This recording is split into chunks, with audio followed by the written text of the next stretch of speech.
40.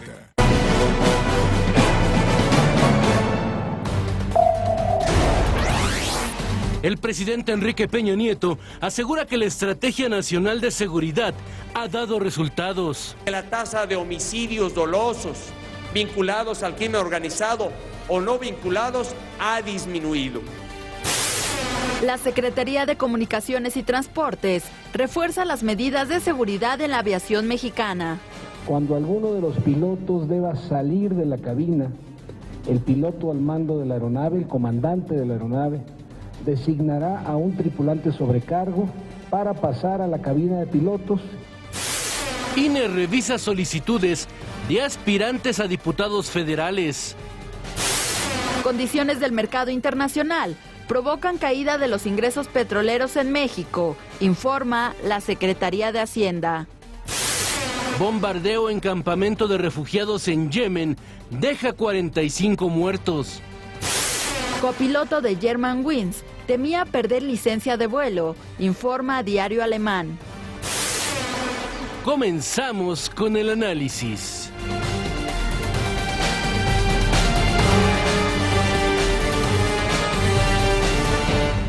¿Qué tal? Muy buenos días, bienvenidos a la mesa del primer café. Muchísimas gracias por acompañarnos como todas las mañanas en este martes 31 de marzo, ya finalizando el mes. ¿Cómo estás, Paco Abundis? Qué gusto saludarte, muy buenos días. Pablo, acá de vacaciones. Sí, ¿verdad? Ya se nota la mesa de vacaciones.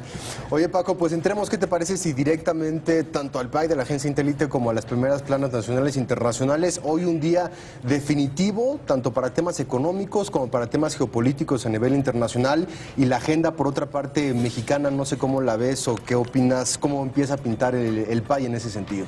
Ahora que revisemos los porcentajes, yo te diría que lo primero que me sorprende es que la declaración del presidente no tenga mayor impacto, mayor magnitud, porque me parece que dijo algo que puede ser polémico, puede ser incluso controversial, pero yo creo que tiene un punto, ¿no?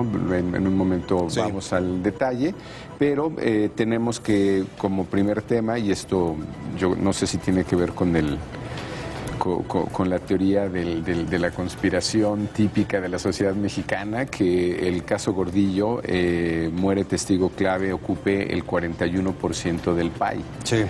Me parece un tema delicado, pero no sé si yo le daría, digamos, esa magnitud a esta noticia. Y finalmente no se refleja ese impacto, esa nota, por lo menos en las primeras planas o por lo menos en los medios.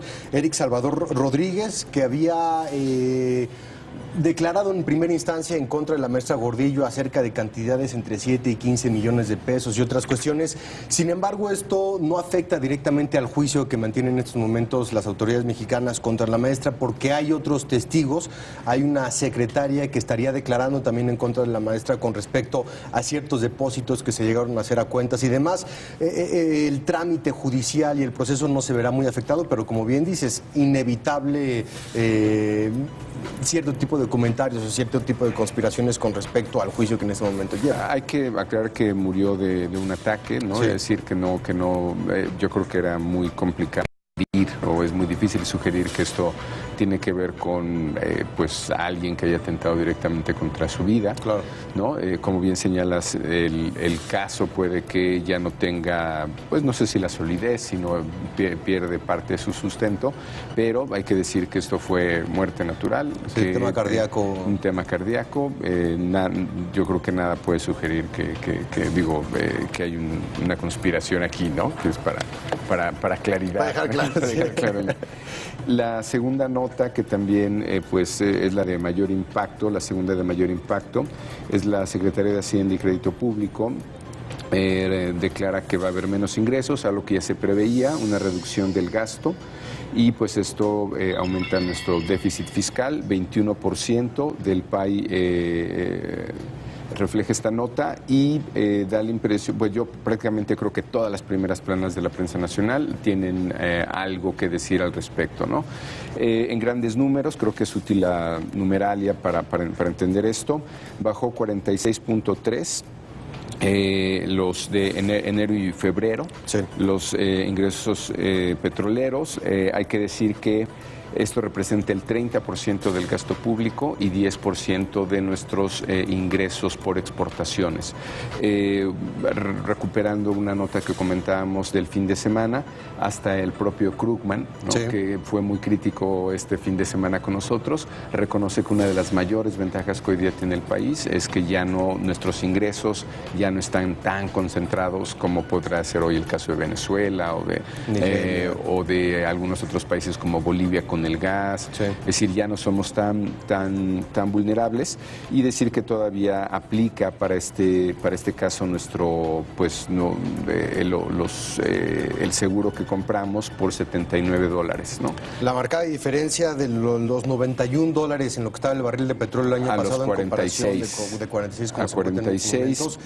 Y falta ver cómo va a finalizar el año y para el próximo año, porque también mucho de la problemática que se ha plantado por parte de la Secretaría de Hacienda para este año es no este año, sino lo que viene para el 2016 y para el 2017, entendiendo la estabilización de los petróleos más o menos en eso, en 50, 60, lo mucho, según dicen los analistas. Depende qué pase en Yemen. Pero sí, y que es un tema del que platicamos que más adelante. ese es circunstancial. El jueves y viernes ya los mercados ya se vieron afectados por el tema del Yemen, por el paso sobre todo del petróleo, más allá del tema de la producción y el involucramiento de Arabia Saudita, que ya platicaremos más adelante. Sí, lo que está ocurriendo en Medio Oriente en estos momentos y la coalición militar es muy importante y tiene referencia directa al tema de los precios petroleros. Y nada de eso está en la prensa mexicana, por cierto, ¿no? Luego viene 14%, Secretaría de Comunicaciones y Transportes, cambio de protocolos en aeronaves mexicanas. Creo que también algo que ya se preveía. Si no me equivoco, a los 2 días, por lo menos 5 países en Europa cambiaron protocolos. Aquí nos tardamos un poco más. Desde el viernes ya estaba declarando aquí el canciller José Antonio Meade. Muchos se preguntaban si era vía SRE o vía Secretaría de Comunicaciones y Transportes. Finalmente ayer la SCT hace el anuncio de la homologación con lo que tenía únicamente Estados Unidos. Estados Unidos era el único país que tenía como protocolo obligatorio el hecho de que al momento de que un piloto o copiloto se saliera de la cabina, inmediatamente un elemento de la tripulación tuviera que ocupar su lugar. Y en México esto ya es un tema mandatorio a partir del día de ayer del anuncio que hace la Secretaría de Comunicaciones y Transportes. Yo creo que es muy impresionante la cantidad de discusiones que se han dado alrededor de este caso, temas de seguridad, pues temas de salud mental. De salud mental, estigmatización en ese sentido también. Sí, mucho, ¿no? también el nivel de responsabilidad que tiene este dilema que hay entre la secrecía de tus datos de salud contra la necesidad de difundirlos cuando tienes un alto cargo de responsabilidad.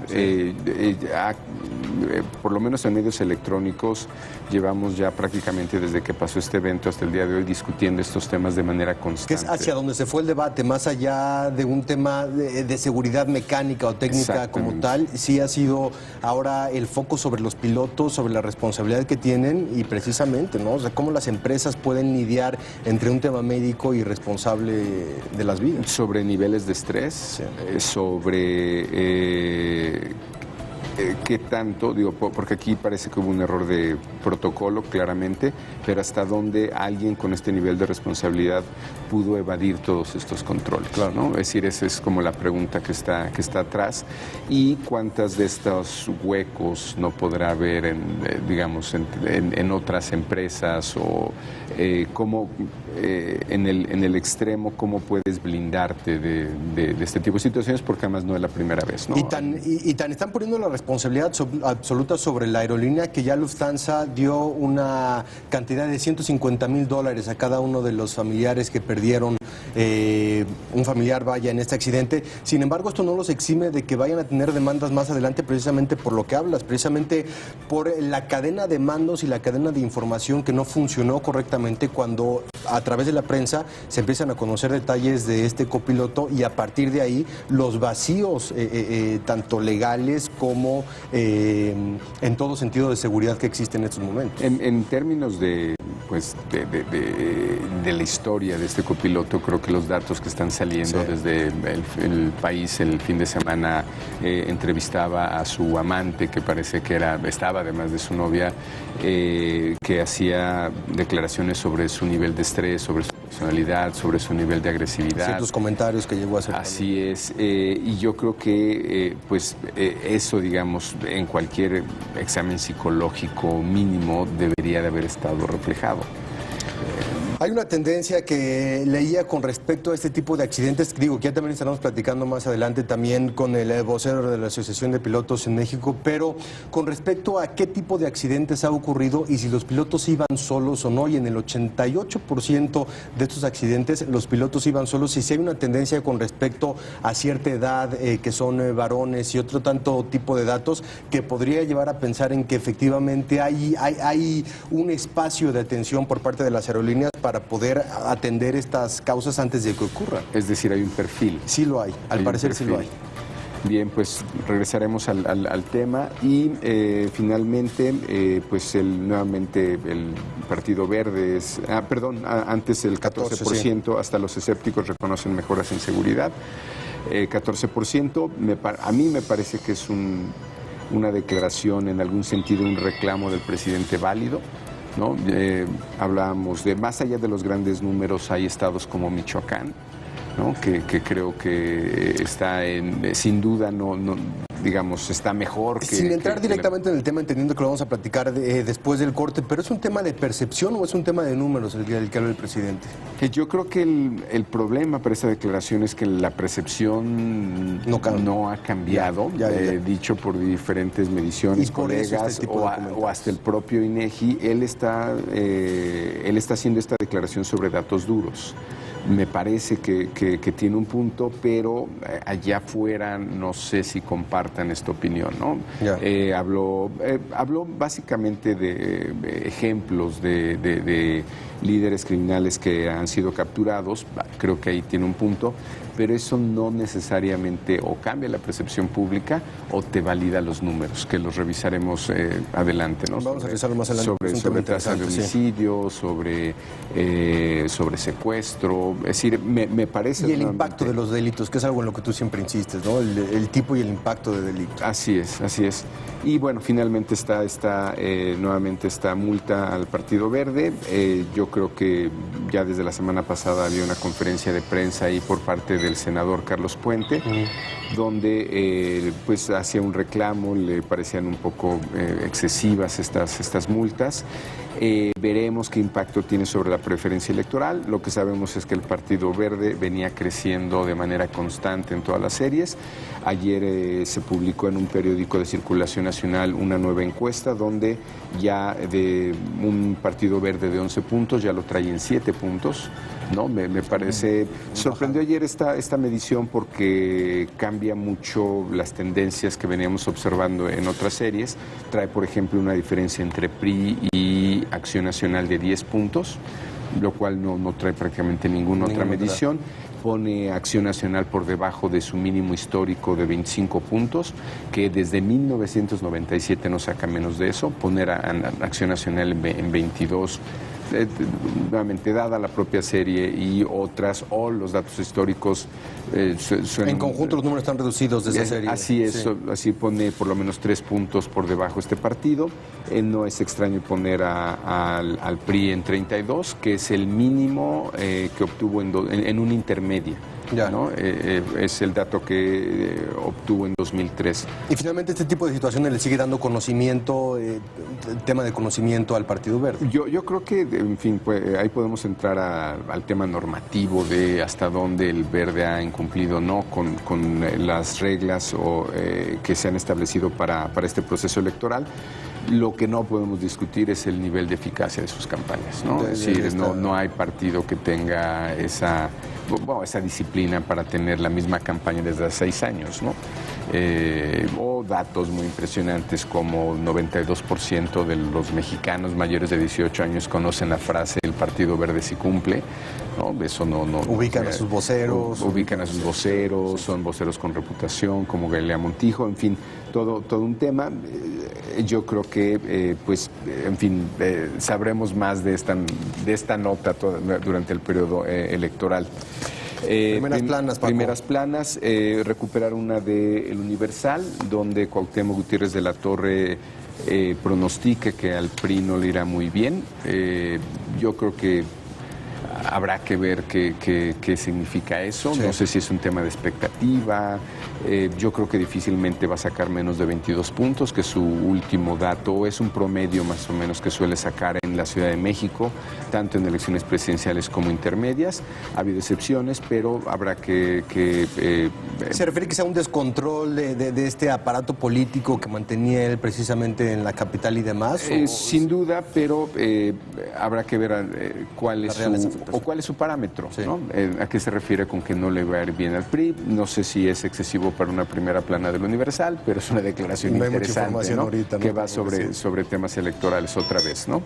El país en su primera plana, Estados Unidos e Irán apuran el plazo para lograr un pacto nuclear. Hoy a la medianoche vence el plazo en esta negociación de los 6 países que mantienen con Irán. Importantísimo, ¿por qué? Porque tiene que ver con el legado de Barack Obama. Se ha estado discutiendo desde hace más de un año el plan nuclear que tiene Irán e Israel. Recordemos que el primer ministro Benjamín Netanyahu fue al Congreso estadounidense hace apenas algunas semanas para pedirle al Congreso de ese país que no le permitiera al presidente Obama seguir con esta negociación que actualmente tiene. Hoy a la medianoche vence el plazo para que lleguen a un acuerdo. Lo que dicen y de lo que hablan los reportes periodísticos es que están muy cerca de un andamiaje para mantener y para entender a dónde van a seguir las negociaciones con respecto a qué va a hacer Irán con todo el uranio enriquecido con el que ya tiene y con el que ya cuenta, y por otra parte, qué va a hacer Irán en los próximos 10 años con respecto a este enriquecimiento que se quedaría suspendido en caso de que esta negociación sea benéfica tanto para Estados Unidos como para Occidente, en un momento en el cual Irán está jugando fuertemente en la región con el tema también de Yemen, involucrado directamente con los rebeldes hutis que están atacando a los rebeldes chiíes de otra forma y queriendo tomar el control de toda esta región. Y el control de esta región tiene un enfoque petrolero muy importante, no solamente de producción, que Yemen es un país productor, sino sobre todo un tema de transporte. Y ahí la implicación tan importante que tiene la negociación con Irán en esos momentos. El ministro de Exteriores, Sergei Lavrov, de Rusia, voló a Lausana, Suiza, donde está llevando a cabo esta negociación, lo que hace pensar que hay un trabajo ya bastante avanzado y un acuerdo, si no bien ya para firmarlo y para decir aquí está el plan, sí para llevarlo unos meses más hasta junio y que no se rompa esta negociación y que en junio sí ya podemos conocer realmente a qué acuerdos llegan en cuanto a sanciones Estados Unidos y en cuanto a las promesas de uranio enriquecido por parte de Irán. Muy interesante lo que ocurrirá en las próximas horas y estaremos muy al pendiente, por supuesto, si se genera algo de información. Ahora, esto es respecto a cómo se lleva, digamos, la negociación fuera de Estados Unidos. Yo no recuerdo que alguna vez un presidente de Estados Unidos no haya recibido un primer ministro israelí, como acaba de pasar hace algunos días, lo cual, según entiendo la situación, es el primer ministro israelí Netanyahu fue invitado por la bancada republicana del Congreso, no se entrevista con Obama, es decir, la implicación es una tensión como nunca había habido en esta relación como consecuencia de estas negociaciones. Se podría decir inclusive que en estos momentos Estados Unidos es un mayor aliado de Irán, y lo digo con todo cuidado, que de Israel en ese sentido. Es decir, en estos momentos Estados Unidos se encuentra en la mesa negociando con Irán varios puntos y con Israel las relaciones están rotas. Lo que dijo ayer la Casa Blanca fue: nosotros ya dijimos lo que teníamos que decir con respecto a Benjamín Netanyahu, ahora es su turno, es su movimiento, esperamos a ver qué tiene que decir el nuevo gobierno una vez que se forme.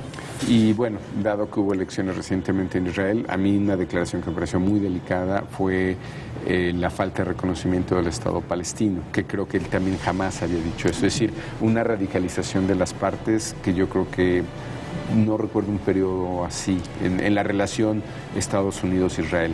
Netanyahu se retractó de lo dicho, a lo que la Casa Blanca le contestó: bueno, ¿de qué Netanyahu estamos hablando? ¿Del Netanyahu que dice que no un Estado palestino o el que dice que sí una vez que gana la elección? Hay una bipolaridad y un desconocimiento ahí importante, que es lo que ha llevado a este tipo de relaciones tan críticas, y por una parte un apoyo republicano absoluto, pero en la Casa Blanca y en el gobierno federal absolutamente nada. Muy interesante lo que está ocurriendo. Así es.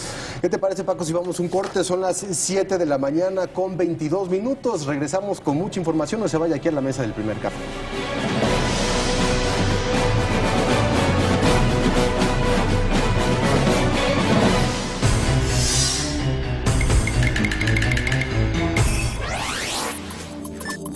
Obesidad en el mundo. 1.000 millones de adultos se encuentran en esta condición. Más de 42 millones de menores de 5 años tienen sobrepeso.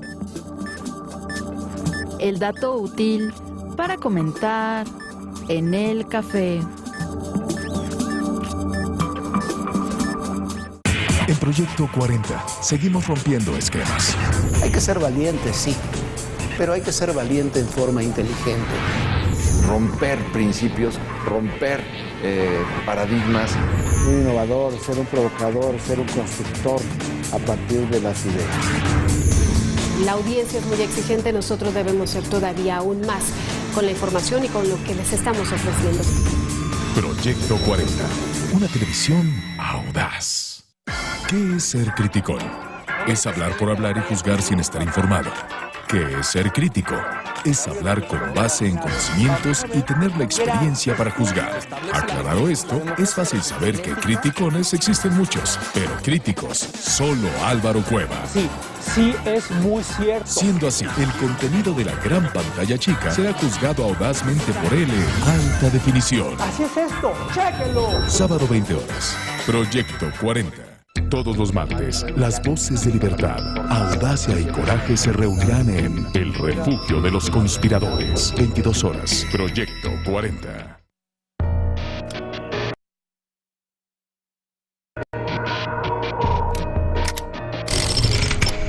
Yo la dejo cuando quiera. Solo una vez más. Las adicciones son un juego en el que vas a perder. Vive Fundación Azteca. Todo empieza con una locura. Abro los ojos. Me están vigilando. Tengo que salir. Con cada roce de su piel experimento el éxtasis de la vida. ¿Quién soy? ¿Qué he hecho? ¿Por qué estoy aquí? Todo termina al cerrar el libro, pues esta es La Otra Aventura. Una ventana audaz al mundo de la literatura. Martes 22:45 horas. Proyecto 40. ¿Cómo estamos hoy en términos de la seguridad? Bueno, Miguel, es que es imposible vivir con el salario mínimo que tenemos actualmente. ¿Hubo enfrentamientos en Iguala? Es tu derecho preguntar y su obligación responder. Jorge Fernández Menéndez y Viviana Belsazo cuestionarán audazmente a los rostros del poder. Lo que tú quieres saber. Aquí todo es personal. Lunes a viernes, 21 horas. Proyecto 40.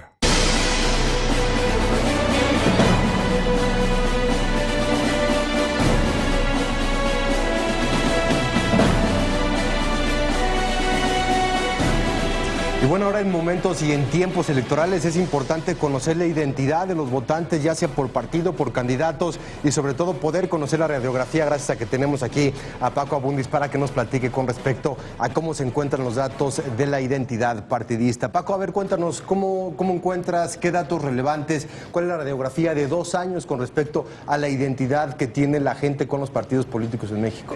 Ayer dimos un primer adelanto, Juan Pablo. Yo creo que es importante señalar que una elección intermedia de baja participación, lo que se conoce como voto duro, voto leal, pasa a ser muy importante. Cuando tenemos niveles de participación de 60%, como puede ser en las presidenciales, el voto independiente o el autónomo, digamos, por esos niveles de participación de 60% va a ser muy relevante. Pero en elecciones intermedias, que salga a votar tu priista, tu panista, tu perredista, acaba siendo una parte importante de tu resultado electoral. A esto hay que decir que lo que ha pasado en México, como en buena parte de las democracias del mundo, es que las plataformas políticas, los partidos como tal, están perdiendo identidad, o los ciudadanos cada vez se identifican menos con una fuerza política, y lo que tenemos es que esta línea, que es la morada, que está por arriba, que es la de los independientes, si pusiéramos una curva de tendencia entre ese 26% y este 47%, vemos que sería de esta naturaleza, ¿no? Es decir, hay 20 puntos de diferencia entre nuestra última elección y donde estamos el día de hoy en marzo de este año. Un poco menos de 3 años respecto a nuestra última elección presidencial y una diferencia de 20 puntos de más independientes. Si ubicas de dónde vienen estos independientes, una buena parte vienen del PRI, ciertamente. El PRI tenía una identidad partidista de cerca de 30 puntos, el último registro es de 18. Si pusiéramos nuevamente una línea sobre esta línea roja, sería una tendencia a la baja. Algunos cuestionan, Juan Pablo, por qué el PRI sigue estando tan alto en su identidad partidista, ¿no? Porque llega a tener picos de 30, 25 puntos. Estos 25 puntos son 1 de cada 4 ciudadanos se dice priista, ¿no? Entonces hay quien se pregunta, con los problemas que estamos teniendo, con la baja aprobación del presidente, ¿cómo es posible que sigamos teniendo este nivel de identidad partidista? Hay que recordar, uno, que este es un partido que fue hasta el año 2000 un partido de Estado. Es decir, para buena parte de la población es lo único que conocieron. Sí. Y dos, hay que decir también que esta identidad, el ser priista o no solamente se basa en la gestión del gobierno federal. Importa mucho qué pasa con los priistas locales. Es decir, también tienes gobernadores de mucha reputación, como el de Querétaro, el de Aguascalientes, Yucatán. Hay un prismo local muy fuerte que también le da solidez a este dato. Luego vendría Acción Nacional, que como puedes observar es la línea que tiene menos tendencia. Tiene algunos picos, algunas caídas, pero si pusiéramos una línea sobre la línea azul de Acción Nacional, prácticamente tenía 17 puntos en la elección de 2012 y tiene 15 puntos en marzo del 15, es decir, prácticamente no ha cambiado. Y el otro... Aquí analizamos solamente estos 3 partidos porque son los que tienen mayor identidad, mayor historia. El PRD, que en la última elección llegó a estar por arriba de 20 puntos, casi 20 puntos, ¿no? Que es el primer dato que se observa ahí, y el último registro es de 5 puntos. Durante el fin de semana hubo varias declaraciones de líderes del PRD donde ya reconocían que estas salidas que han tenido de numerosos líderes como Marcelo Ebrard, como Cuauhtémoc Cárdenas, algunos de sus fundadores, para efectos prácticos ya no tienen ningún jefe de gobierno que haya estado con el PRD, todos han renunciado. Rosario Robles renunció Andrés Manuel López Obrador. Sí. En fin, esta crisis a nivel de sus militantes o de sus simpatizantes más duros también se está observando.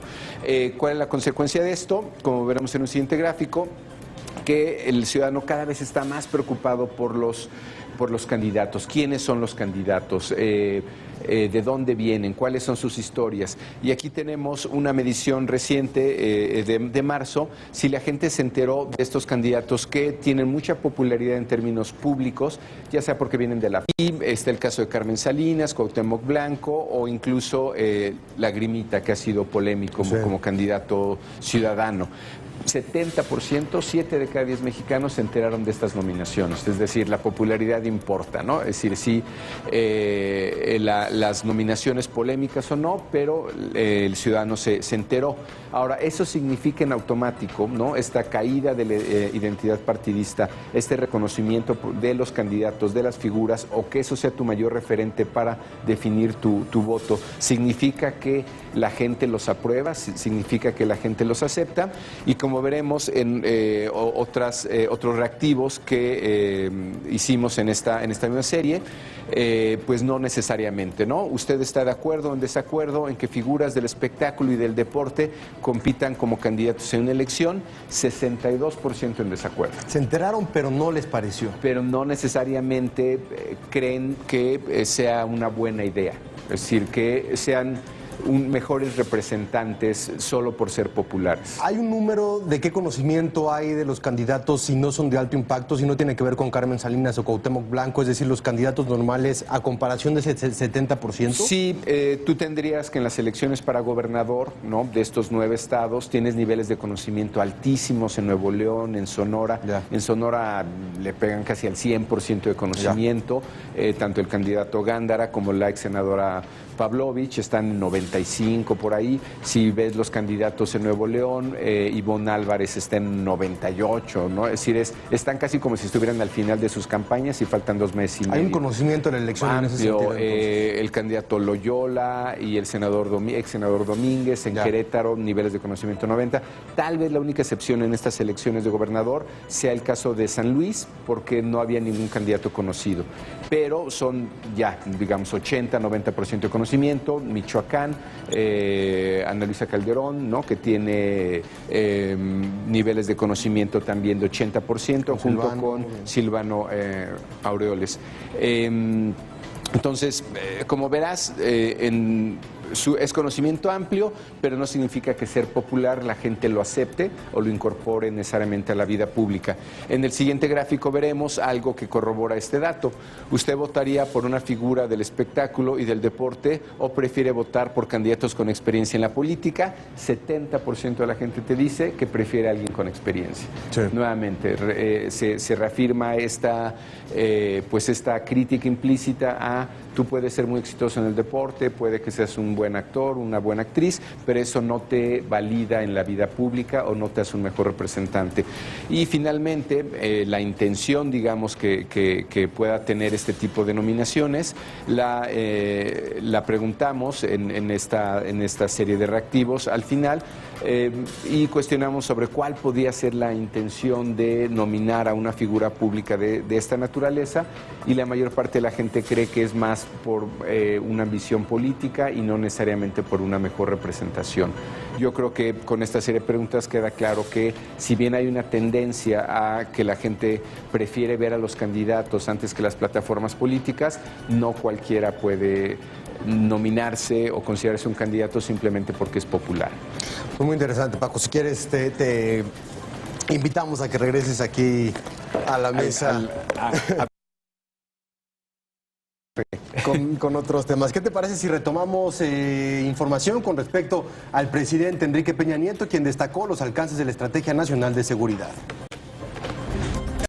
En Toluca, Estado de México, Enrique Peña Nieto, presidente de México, aseguró que la Estrategia Nacional de Seguridad está avanzando. Prueba de ello es que los delitos de alto impacto que afectan a nuestra sociedad han disminuido. Hay índices de una mejor seguridad en todo el país, que la tasa de homicidios dolosos vinculados al crimen organizado o no vinculados ha disminuido, que las extorsiones han disminuido. Esto en relación a lo que teníamos hace apenas 2 años. Los robos con violencia han disminuido, que el secuestro está disminuyendo. También el presidente señaló que en poco más de 2 años han sido detenidos o abatidos 92 de los 122 líderes más importantes del crimen organizado. Durante la entrega de equipamiento de seguridad pública y luminarias, destacó que la delincuencia organizada cuenta con armas más sofisticadas que las que utilizan las corporaciones policíacas. De ahí que el Estado mexicano tiene que reforzar el equipamiento y preparación de sus elementos. Estamos convencidos que la mejor manera de lograr una mayor seguridad es haciendo equipo, porque ni al gobierno de la República, ni al gobierno federal, con todas las corporaciones encargadas de la seguridad, tendrían elementos suficientes para estar en todo el territorio nacional si no multiplicamos nuestro actuar y elevamos nuestra eficacia haciendo equipo con los gobiernos estatales y con los gobiernos municipales. En ese sentido, el mandatario insistió en la propuesta que envió al Congreso de la Unión, en la que se plantea poder sustituir las casi 1,800 corporaciones policíacas del país por solo 32 sólidas instituciones estatales. Regresamos con nuestros analistas a la mesa de El Primer Café. Paco, llama la atención que la seguridad sea un tema que en estos momentos la presidencia esté recalcando como uno de sus grandes logros, cuando desde un principio la intención, si bien fue continuar con una estrategia, era no hablar de esa estrategia, entendiendo también la campaña de seguridad que vemos en medios de comunicación en estos momentos.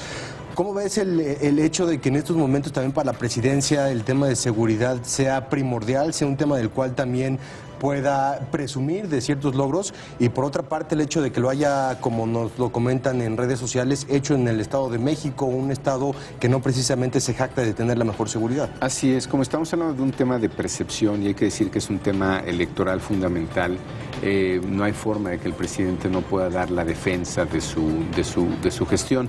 Ahora bien, como es un tema de percepción, es muy delicado cómo lo fraseas, cómo lo argumentas, y en eso Alex Incómoda tiene un comentario, yo creo, pues muy preciso en el evento de ayer.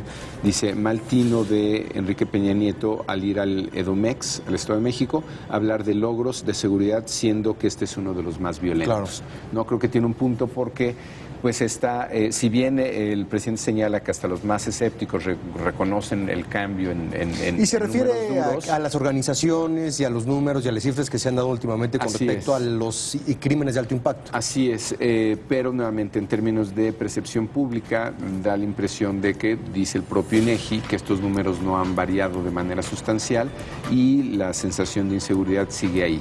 Entonces, nuevamente, yo entiendo pues un poco la necesidad de explicar y la necesidad de decir, hemos detenido a todos esos delincuentes. Cuantitativamente en cifras que lo puedes hacer, esto ha bajado, y hay una especie de reclamo de no nos reconocen del todo estos logros. Y por otra parte, perdón. Y por otra parte, ¿qué te parece el hecho de que en estos momentos hay una campaña con respecto al tema de seguridad, que se refieran y que mencionen inclusive directamente a los narcotraficantes por nombre? Hablas del tema del fraseo, que es muy importante. Así es. Y escuchamos al presidente hablar de la tuta, hablar del Chapo, con esos sobrenombres, vaya. Y lo cual son logros indiscutibles. Es decir, eso no lo puedes cuestionar. Bueno, habría algunos especialistas de seguridad que creen que a veces es delicado descabezar estos grupos porque generas más caos, es decir, generas en lugar de grandes... La atomización. Exacto, grandes bandas o delincuenciales organizadas, en el momento que separa estos grupos no dejan de ser menos delincuentes, simplemente van a delinquir de otra manera. Ahí podría haber algún cuestionamiento a lo que dijo el propio presidente, pero yo creo que, pues sí, él tiene derecho a hablar de sus logros y creo que tiene de qué hablar, ¿no? ¿Crees que siga siendo tema en la agenda el tema de seguridad para las próximas semanas o meses, entendiendo el tema de la economía y la elección que viene? En los siguientes 2 meses y medio ya ha sido y va a seguir siendo un tema de spot, de propaganda política, y yo creo que pasada la elección va a seguir siendo uno de los grandes temas para la agenda o la evaluación de gobierno. 7 de la mañana con 40 minutos. Vamos un corte a la mesa del primer café. No se vaya, regresamos con mucho más.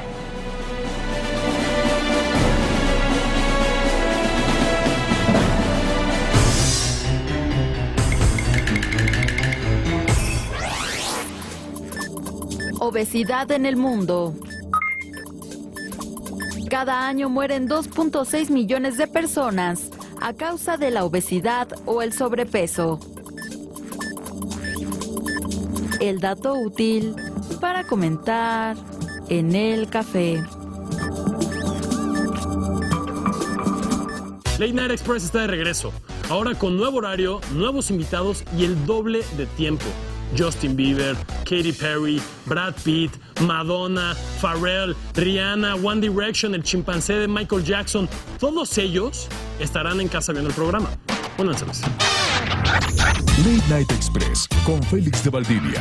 Nueva temporada. Estreno 7 de abril, 21 a 30 horas. Proyecto 40. El que sigue cobrando soy yo, ¿no? ¿Qué es ser criticón? Es hablar por hablar y juzgar sin estar informado. ¿Qué es ser crítico? Es hablar con base en conocimientos y tener la experiencia para juzgar.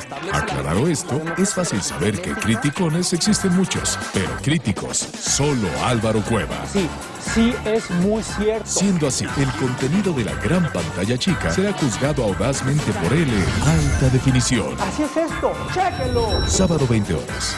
Proyecto 40. A veces llega a aparearse hasta con 5 o 6 a la vez. Así es el mundo audaz en Fusión Salvaje.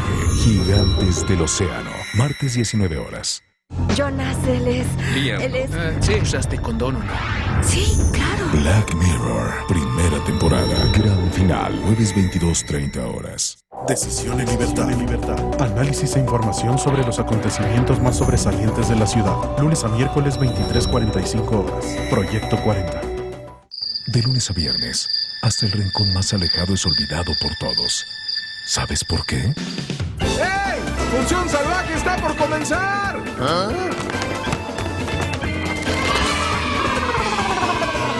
Sin importar forma o tamaño, ellos rompen los paradigmas de la naturaleza para disfrutar de la mejor programación. Así es el mundo audaz en Función Salvaje. De lunes a viernes, 19 horas. Proyecto 40.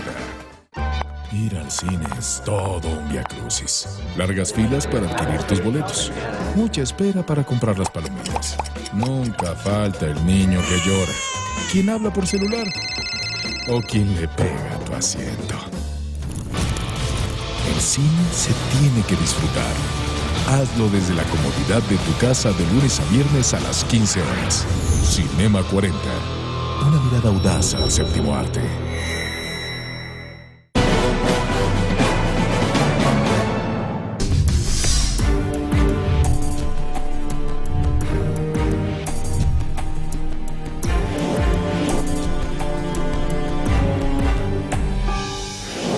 El accidente aéreo en Francia obligó a modificar los protocolos de seguridad en todo el mundo.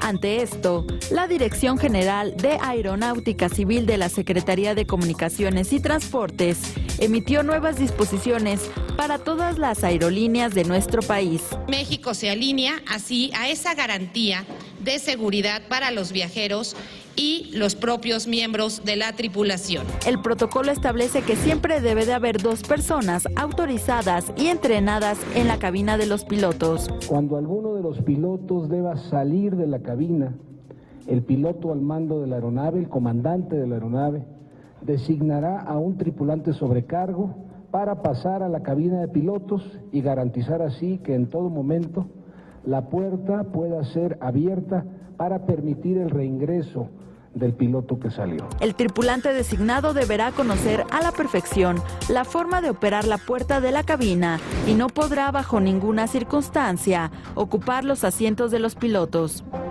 Además, deberá verificar que no haya ningún pasajero cerca del área. El procedimiento en realidad es muy sencillo y consiste en que antes de que uno de los pilotos abandone su asiento, el piloto automático debe estar activado y las mascarillas de oxígeno de la cabina de pilotos deben estar listas para su uso. Al referirse sobre la salud de los pilotos, Gilberto López Meyer, director de Aeronáutica Civil, aseguró que estos están en óptimas condiciones físicas y mentales para trabajar. Tenemos que pasar una evaluación psicológica cada 6 meses, que la aplica la Dirección General de Medicina Preventiva en el Transporte de la propia Secretaría de Comunicaciones y Transportes. Por su parte, la dirección del Aeropuerto Internacional de la Ciudad de México puntualizó que durante estas vacaciones de Semana Santa se reforzará la seguridad en sus 2 terminales. Se transportarán casi 2 millones de pasajeros en un aproximado de 15,000 vuelos, tanto nacionales como internacionales. El operativo refuerza la seguridad en zonas como los filtros de revisión de pasajeros y equipaje de mano, así como las vialidades, estacionamientos, pistas y plataformas de la terminal aérea. Regresamos con nuestros analistas a la mesa de El Primer Café. Y para hablar más de este tema tenemos en la línea telefónica a Leonardo Sánchez, él es vocero de la Asociación Sindical de Pilotos Aviadores de México. ¿Qué tal, capitán? Muy buenos días, muchas gracias por tomar la llamada. ¿Qué tal? Muy buenos días, Juan Pablo y Francisco. Encantado de compartir con ustedes este espacio. Gracias al contrario, capitán. Bienvenido a la mesa del Primer Café. ¿Bajo qué recomendación hacen esta homologación de las cuestiones de seguridad? ¿Por qué en estos momentos, entendiendo que aún no termina la investigación del avión Germanwings a través de ciertas filtraciones de la prensa y por supuesto también de las autoridades, tanto francesas como las autoridades de Lufthansa y Germanwings, se han pronunciado al respecto? Pero ¿bajo qué protocolos y por qué en estos momentos deciden homologar este tema de seguridad, capitán? Bueno, no pudiste comenzar mejor. Efectivamente, las investigaciones del accidente de Germanwings únicamente están empezando. De hecho, nosotros nos hemos manifestado en todo momento como unas conclusiones prematuras. Inclusive el capitán López Meyer lo ha dicho también claramente, que todavía debemos manejar como presunta responsabilidad la del copiloto el hecho de que haya deliberadamente impactado la aeronave, ya que el anexo 13 de la básica a la cual están suscritos más de 191 países, por supuesto entre ellos México, establece el procedimiento de la A a la Z de cómo se debe llevar a cabo una investigación de un accidente aéreo. La A, por supuesto, es la recopilación de datos que corresponden, en este caso, únicamente a la grabadora de voz. La caja negra, que por cierto es anaranjada, todavía no ha sido recuperada. Y esa caja negra nos ofrece una radiografía del avión, digamos, de los signos vitales. Nos habla de a qué velocidad estaba, a qué altura, qué actitud tenía el avión, y eso nos va a dar datos muy importantes para descartar también una posible falla que hubiera tenido la aeronave. La otra parte es, por supuesto, la documentación de los pilotos, y en esta se incluye los exámenes médicos que hayan sido presentados por todos los pilotos, no solo en el aspecto físico, sino también psicológico, que eso quiero decir que las autoridades mexicanas se encargan de hacernos una evaluación, no solo física, sino psicológica, cada 6 meses en el caso de que tengas más de 40 años, cada año en caso de que seas menor de 40 años. Posteriormente también se deben tener las bitácora de mantenimiento de la aeronave para cerciorarse que se hayan llevado a cabo los boletines que haya emitido ya sea el fabricante o la autoridad de cada país. Y por supuesto también el último es la recopilación de algunos restos del avión que nos van a platicar un poquito la historia de cómo se impactó, a qué velocidad, en qué ángulo, y todo esto es el comienzo de una investigación. Ahorita estamos con unas conclusiones prematuras, como lo bien he comentado de parte del fiscal de Marsella, y algunos países han iniciado con esta propuesta de protocolo que ya fue impuesta en México, por supuesto, y México creo que la ha llevado a cabo precisamente pues como solidaridad o como homologación ante todo esto. No implica absolutamente ningún riesgo extra, no implica ninguna situación que deba ser entrenado perfectamente un sobrecargo. Recordemos que nuestros compañeros se encargan principalmente de la seguridad del vuelo en cabina de pilotos, en coordinación y bajo las órdenes específicas, ya sea del comandante o del piloto que esté en ese momento al mando de la aeronave. Entonces es algo sencillo que precisamente yo creo que se lleva a cabo para combatir un poco esta psicosis que se ha causado por el sensacionalismo de este caso. Capitán, tengo la impresión de que no hay antecedente a este evento en términos de cómo se ha divulgado la información. Creo que los tiempos que tenemos de redes sociales, de periodismo casi en línea, en vivo, hace que pues las autoridades hayan tenido que salir con una explicación a la brevedad. Y pues esto, no sé, no recuerdo que haya habido una situación similar a esta. ¿Cree que esto es así? Y luego, ¿usted cree que se ha comunicado bien o se ha generado más incertidumbre a partir de este tipo de comunicación, no solamente del fiscal de Marsella, sino incluso de la propia aerolínea o de las autoridades alemanas? Efectivamente, las noticias en estos tiempos son instantáneas en todo lugar del mundo, sin importar la hora y el uso horario que tenga cada ciudad.